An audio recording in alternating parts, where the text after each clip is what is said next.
you've been watching the encounter there in Parliament involving the Electoral Commission, the National Identification Authority, and members of Parliament concerning that CI that the Electoral Commission has brought to Parliament. It's been an encounter that has brought forth a lot of things. We'll be taking you back to Parliament to bring you details of what has been happening. But after Europe banned Russian oil, the country has sent to Ghana to sell its crude. This is because Ghana has been cited to have received about 600,000 barrels of crude oil from the country. According to Bloomberg, a vessel loaded with Russian oil was tracked sailing to Ghana, where its cargo will reportedly be stored for further resale. The tanker, named Theseus, traveled from a port in the Black Sea, the outlet said, citing tanker trafficking data. The delivery to the Tema oil refinery marked the first shipment of Russian crude to Ghana since at least October 2018, according to tracking data. Earlier at the Meet the Press encounter, Dr. Mustafa Hamid, CEO of Ghana's National Petroleum Authority, reviewed the shipment will be intercepted if it was bound for the country. Now, in terms of Russian crude, let it be stated emphatically that Ghana is in with the international community in not doing business with Russia. So it cannot be the case that the NPA has sanctioned the docking or berthing of a Russian vessel. It's not possible. And we have a unit in the NPA called the Planning Unit, which is under the Economic Regulation and Planning Directorate, which authorizes every vessel that berths on our shores to berth. And we are not, be assured, that going to grant permission for any Russian cargo to berth on our shore. That has to be explicit, unequivocal. And so we don't know of any. If some people are intending to bring in Russian cargo as smuggled product, our security people, Marine Police, Navy are on alert to intercept it. And when it is so intercepted, we will inform the Ghanaian public. So what do we know now about this particular deal? Now, head of our political desk here at Joy News, Evans Mings, joins me in the studio for an interaction on this. Now, first of all, Evans, what's the value of that 600,000 barrels of crude? So at the current world Brent crude price of 83.97 cents, $83.97, you're talking about just over $50 million. Wow. Yeah. Just over what? $50 million. That's quite significant. Okay. And 600 barrels of crude, to put it in context of what Ghana is an oil producing country. We currently produce just around 140,000 barrels a day, and that's the combined production from Talo, ENI, and others is for 140,000 a day. So this 600,000 barrels is more than 4 times what we produce a day. Now, since it arrived, what do we know of this so far? So a few things. I mean, we've been checking. I mean, Bloomberg tracked the vessel all the way. I mean, they've been tracking it for a while because they got a hint that that vessel was heading to the shores of Ghana. So they've been tracking it for a while. And that vessel, it's called Theseus, by the way, and was carrying this vessel and was heading to Ghana. So they actually got an opportunity to put a question to the NPA chief executive, that's Dr. Mustafa Hamid about this particular vessel. And that's the sound he played, because that's the question that was asked. And he was very categorical that this is not something that Ghana will do because of the sanctions imposed on it. But the last information was that it's going to be docked here, which is the basis of the Bloomberg story. So we decided to do further checks on it. And what we found is that the vessel has actually docked last week. Okay.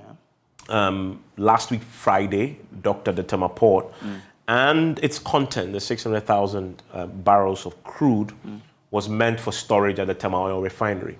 As we speak, our sources have confirmed to us that indeed the crude oil have now been discharged. The TOR has taken delivery of the crude, and they have now discharged same into their tanks. Now, TOR designated a total of 3 separate tanks for this.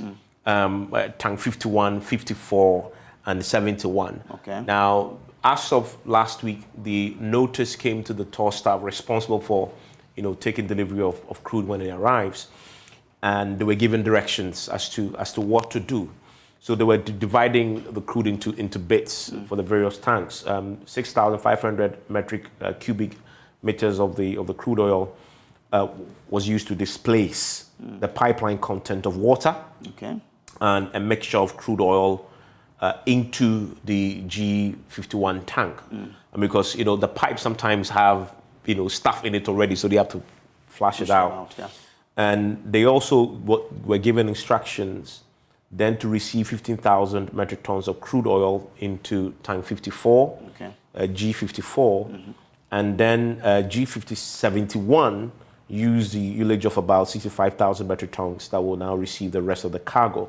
Now, the interesting thing about this notice, and this was an internal notice that is sent to the TOR staff responsible for taking delivery, giving them directions as to what to do, is that as of last week, Friday, or at least Saturday, there was an officer at TOR, and the notice said QC has gone on board for sampling. So already there was a TOR quality staff, control, I guess. Exactly, I guess, yes, you're right. Officer had gone onto the tank to sample the product, because of course you need to be sure that it's crude. You need to be sure of its grade, so that when you store it and questions come about, the quality of the product and what product, you could say, yeah, I tested it and it was crude. So they actually had, this QC officer sampling it already.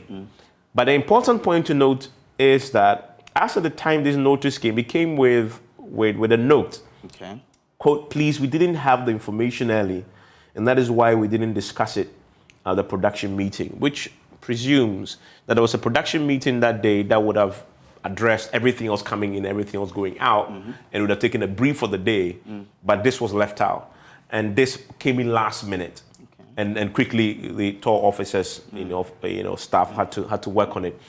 Now, what else do we know about? So who brought this in? I'm sure many people are asking that question. So if the NPA says we don't do business with Russia, who in Ghana then brought it in, knowing that we don't do business with Russia?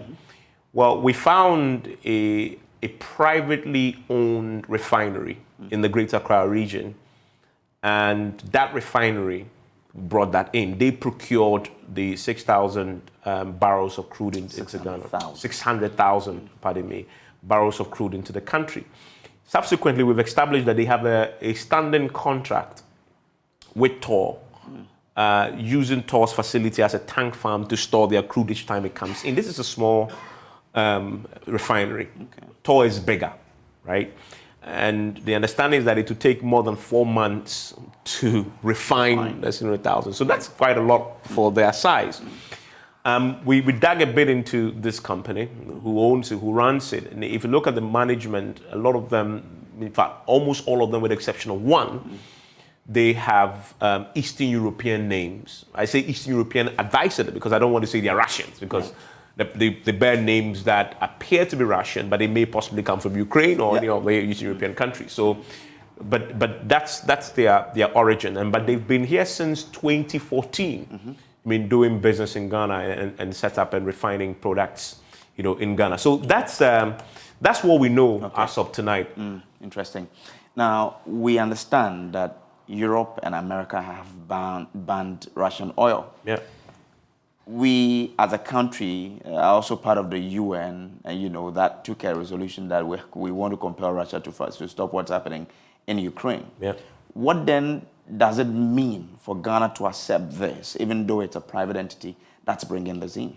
Now, I want to tell you something that happened last year at the United Nations. This was in August. The U.S.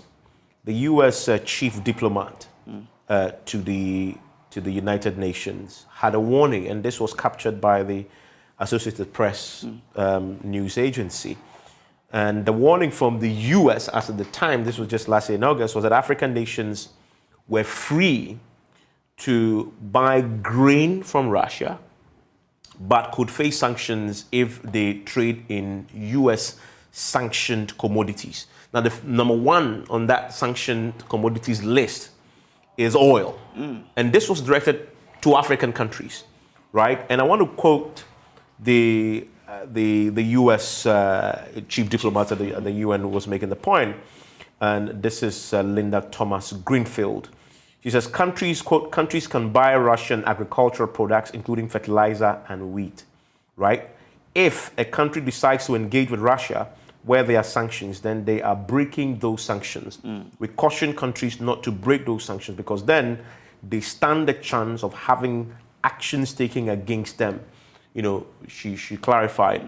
So really, that's where we are. And in the context of things, if we check what Bloomberg has been reporting, this is the first time the entire West African coast is receiving a product from Russia, as Bloomberg has reported, in terms of pure crude, since the war started, because of the Russian, because of the U.S. sanctions. And so clearly the warning was already there as of last year, that if you do business with Russia, as far as its crude is concerned, you risk sanctions. And that is exactly what has happened now.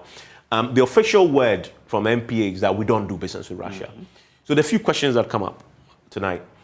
I mean, if you listen to the sound of the MPA boss, he says they have a unit at the MPA responsible for giving the permit and the license for any cargo to dock. The question is, did they give that license to this cargo to dock, this the cargo carrying the 600,000? The Theseus tanker. Yes. Did they give that permit? Did they know about it? If they didn't, it will be shocking because it's very easy now to track cargo. And that is how Bloomberg tracked the cargo all the way here. They'll tell you what the cargo is carrying, how much of the product is carrying, and what nature. So they should have known. And what did they do about it? So that's the question. And then secondly, we know that we and again, just last week, Ghana again voted against Russia at the United Nations. When it comes to the Ukraine war, we joined the rest of Europe and the Western world to vote against it. The president has been clear that as for us, we are against it. So knowing that, why did the authorities allow this cargo to come in the first place? The actions that Dr. Mustafa Hamid said should have been taken, which is we will not even allow it to come. Because if we know, that's what should have happened. And he says if you're even smuggling it, then the police marine unit would have to seize, impound, and possibly prosecute. So there are a lot of questions to ask tonight. So that's what we expect to happen if there should be any action. Those products should be impounded. Anyway, grateful. So that's Evan Smith, and he's head of political desk here at Joy News. Now, to other stories. Now, residents of conflict-ravaged Chereponi and Wencheke in the northeast region are in dire need of food supplies. Authorities fear there could be a full-blown hunger crisis if urgent help is not provided. 27 houses were burnt last week Thursday during a chieftaincy conflict. The National Disaster Management Organization says several tons of stored grains and other foodstuffs were set ablaze, whilst 4 young men were gunned down with 5 others, including a soldier currently receiving treatment. This is Elias Sutanko's report, read to you. The National Security Council's delegation was led by its chairman, the regional minister, Idana Zakaria, in the company of regional officials of the National Disaster Management Organization, among others. They arrived in the district capital, Chereponi, where they were joined by members of the District Security Council, led by the District Chief Executive, Hajia Zuweratu Nashiru. The team first held a closed-door meeting with the Paramount Chief of Chereponi, Fami Malba Kofi, and his elders. The regional minister, after announcing the reason for the visit, expressed disappointment at the continued outbreak of chieftaincy and land violence in the area. The minister also condemned the attack on the security personnel during the clash and demanded an apology from the Chereponi Paramount Chief. He asked the people of Chereponi to give peace a chance for the needed socio-economic development. Mr. Yidana Zakaria, however, assured that the security agencies would go after the perpetrators of this violence and asked for the support of the Paramount Chief in that regard. The Chief of Chereponi, in response, said the violence was over the escapement of the Chief of Nyangbani by the Chief of Wencheke. He pledged to support the security agencies to arrest the perpetrators of the violence. We have put in up a report to send to our national headquarters to see what government can do about this situation. But we are also appealing to other donor partners to come to the aid of the people, because this is a difficult moment. Foodstuffs have been burnt. Where to get food is even a problem. The rooms have been destroyed. Even how to reconstruct the houses will be a problem. So we are appealing to our donor partners to come to the aid of the people. As you can see for yourself, the people are not laughing at all. They are not smiling. And we are also calling on the people who are involved in this matter to give peace a chance. The attackers are said to have ransacked the village and stole all the animals before burning down all the houses in the community. Food was also burnt in addition to a motorcycle and a bicycle. Some of the victims recounted their losses to Joy News.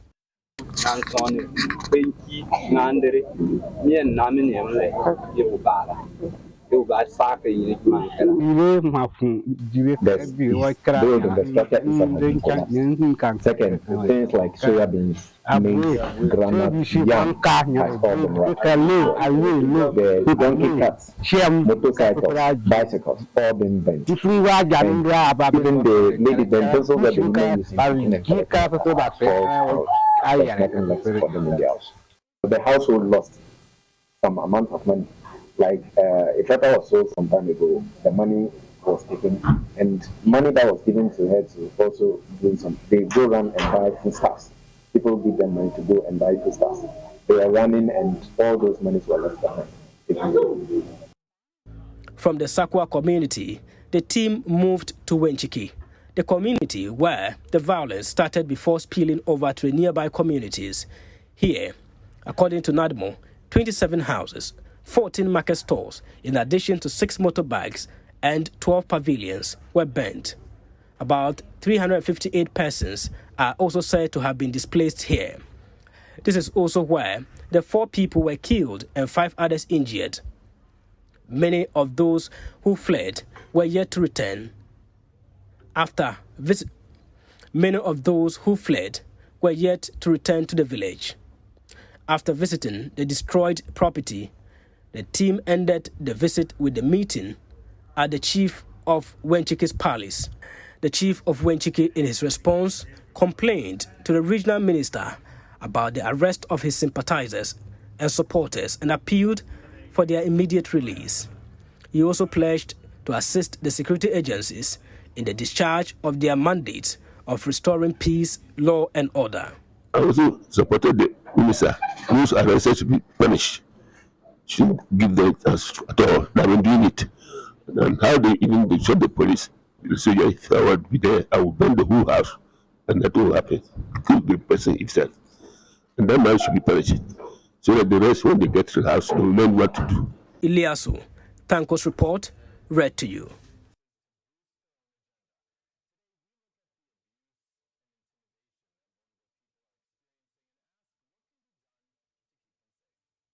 Now, so let's take a better look at the figures as provided by the National Disaster Management Organization. Now, we take you to the Wenchiki community. According to NADMO, there are some 27 houses that have been burnt. Now, aside that, we have 14 stores that have also been burnt.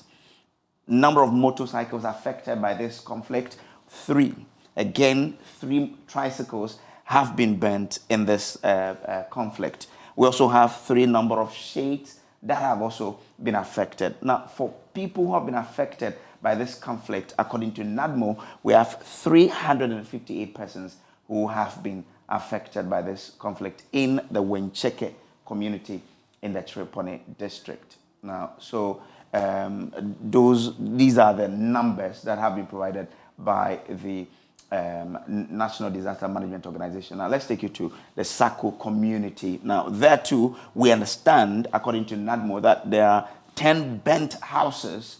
There is 1 motorbike that has been burnt, and then there is also 1 bicycle that has been affected. So, in Sako community, 121 people, according to NADMO, have been displaced by the conflict taking place in that area of Chereponi. Now, so let's look at displaced persons. The persons are currently living with family and friends in the following communities. So those who have been displaced in Wencheke and the Sako community, where are they living now? According to NADMO, they are living with family and friends in the Chereponi town itself, and then some also living in Naswani and Dambu. So these are the three communities where the persons displaced in these two communities are living with family and friends. Now, let's share with you the displaced persons who move into Yonyo Naswan district. So let's take you to Bingbani community, for example. Now, we have 26 males, we have 47 females, and then aside that, we have some 61 young boys and 63 young girls. In total, we have 197 people moving to the Bingbani community from, these two communities that have been ravaged by this conflict. In the Walbani community, we have, this is sad, 3 pregnant women have been affected by the conflict and have moved into this community for shelter.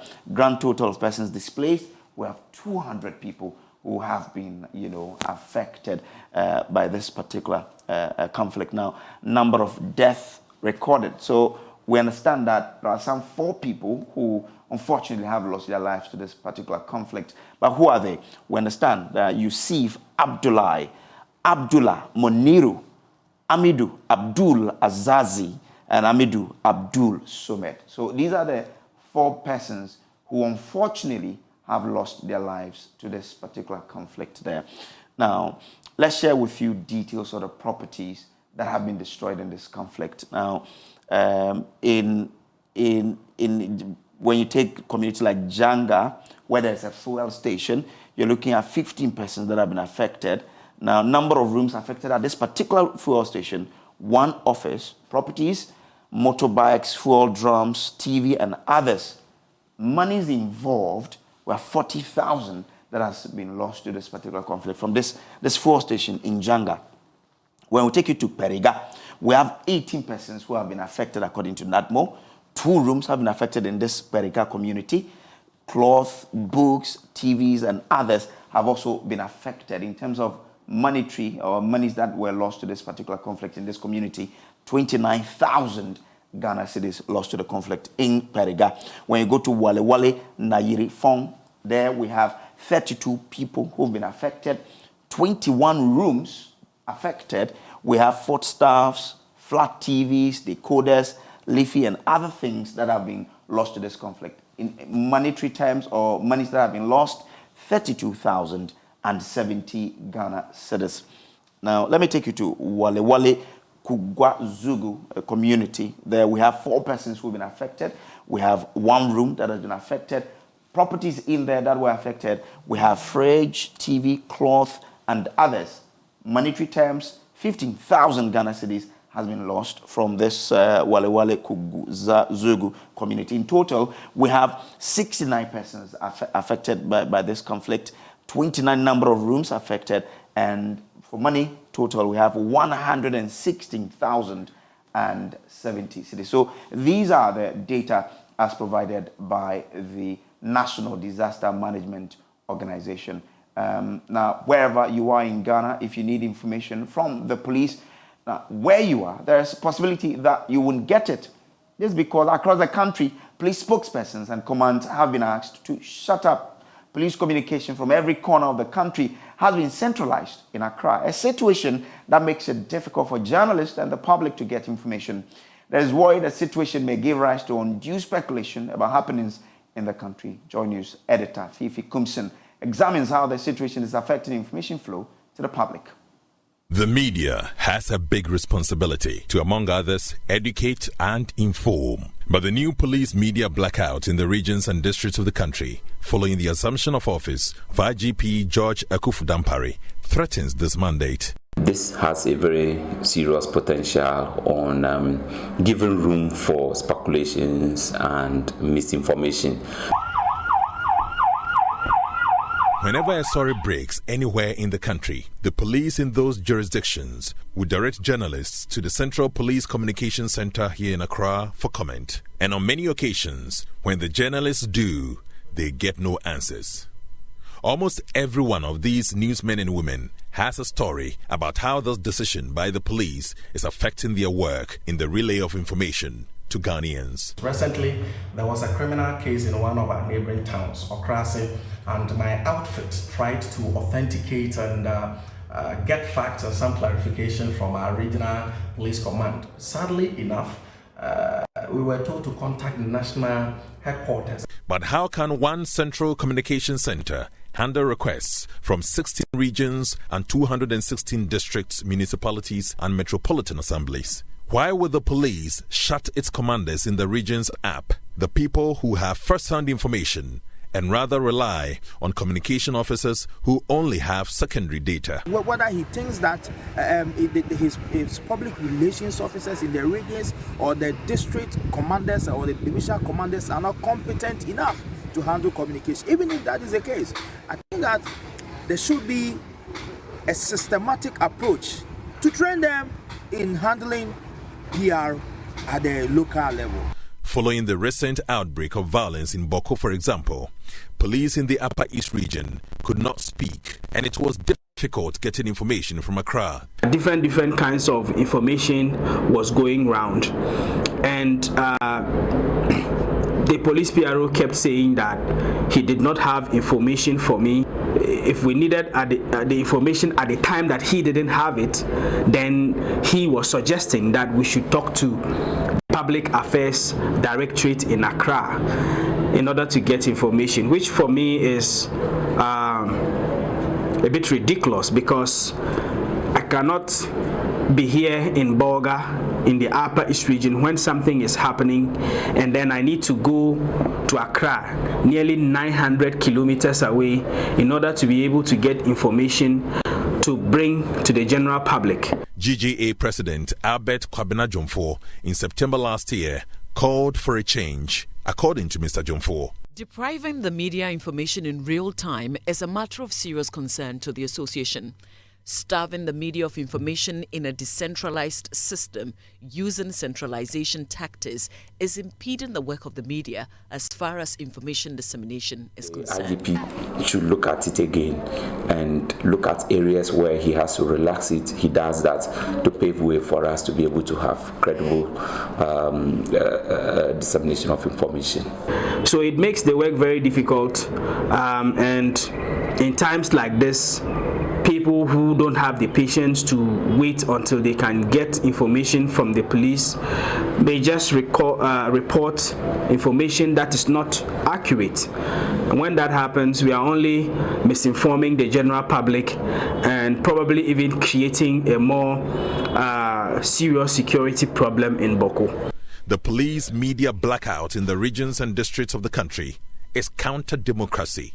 It's time the IGP took another look at this directive that's increasingly robbing the public of critical information in a timely manner. Joy News tried to speak to the Public Affairs Department of the Ghana Police Service, but we are yet to get any answers. But why is this a cause for worry? Joining us through Zoom is Yaro Kasambata, Coordinator, Center for Peace and Security Research of UPSA. Yaro, grateful that you could join us here. What do you make of this centralized police communication? Much for the opportunity to be on your great show. What I see with the centralized police communication system is very consistent with the organizational philosophy of the Ghana Police Service. The institution is a national police institution. It's a centralized institution where power is concentrated at the center. Now, this is the typical structure of that organization. And so, therefore, it is very difficult to have any aspect of the police service functions devolve from the culture of power centralization and to decentralize that aspect of communication in giving information to the public. That is one of the reasons.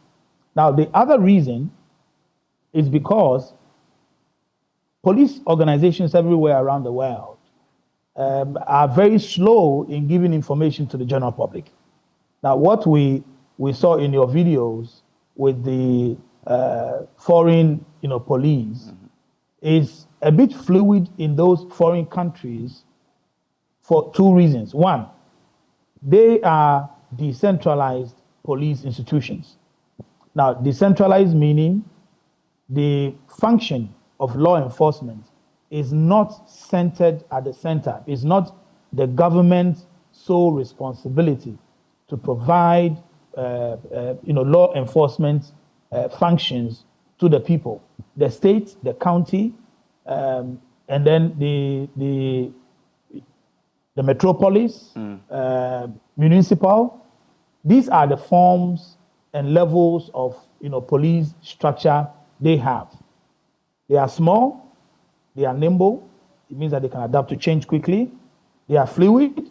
It means that when an incident occurs within the area of their jurisdiction, they are able to keep the public updated quickly. No, but before now, the police, you could have a police district commander speaking to a radio station on an issue that happened in the district. You could have the regional police PRO speaking to you. But today, that's not the case. So what could have possibly informed this line of action by the police in recent times? I mean, to be specific on it, that every communication should be coming from the central point in Accra. The Ghana Police Service for a very long time, since its establishment, 1894, has remained this way by its nature and culture and philosophy. Depending on the leadership style and approach at any material moment, that style is likely to be a bit flexible depending on who is in charge. Okay. Now, what we are seeing now is not far from the organizational culture of the police itself. Now, it may be a directive, and I don't know that for sure. It may be a directive from the chief executive of the police that I'd like to have all my communication streamlined, and I want it all at the center.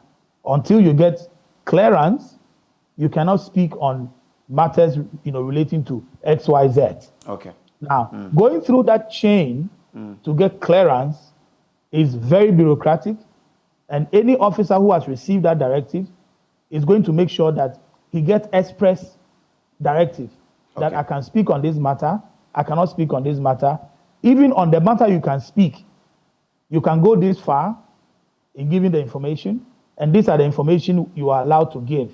So these are internal police administrative matters. Okay. It may be relaxed from time to time, depending on the leadership style of the chief executive. But if that's the case, what are the implications of the situation?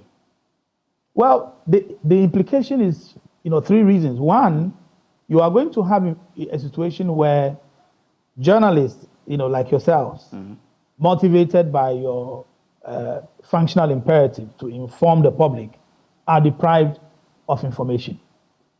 Now, mind you, I said the police naturally, and police organizations everywhere naturally, are a bit reserved in giving information. Especially when the GJA, president's statement was read in your studio, he used the term real time. Real time information for police is crucial. Okay. Real time meaning keeping you updated of every detail as and when it's happening. Okay. In the next Such 30 information seconds, can have implication for the fidelity of any criminal investigation that is ongoing. And information that is released at the wrong time can give the criminal heads up and put them ahead of the police. Okay. So sometimes in their desire to keep the chase in a bit of mystery and keep the suspects, wondering what's happening, they would like to shelve a bit of the information from the public. Okay. So it keeps the anxiety going. For you, what should be the way forward? The way forward for the police is to be able to improve the way they, release information.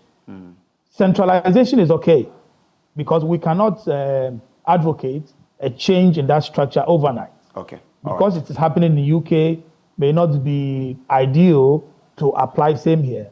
But the police service have to understand the role that the public play in public safety issues, you realize that every time police are quick to give you information, it's a bait.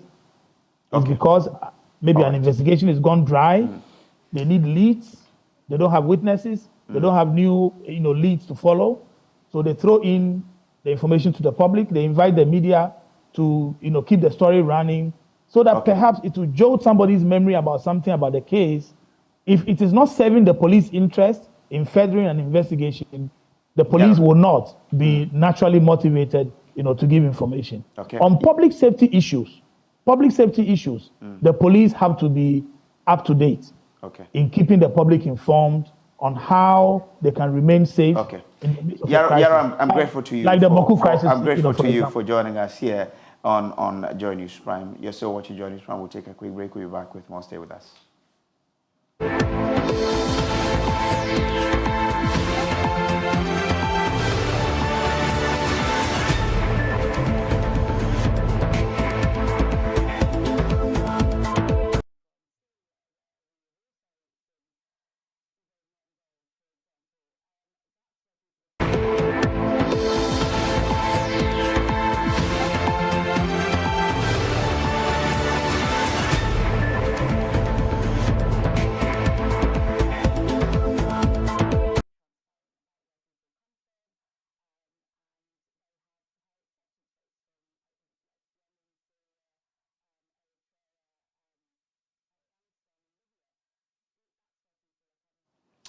Welcome back now. Remember to brush your teeth before you go to bed this evening and brush tomorrow morning when you wake up. Brush your teeth with either Pepsodent Cavity Fighter, Pepsodent Charcoal, or Pepsodent Herbal, or probably Pepsodent Tropical Protection, because with Pepsodent, every smile matters. And that's our show for you. There's more news on myjoyonline.com. My name is Samuel Kojo.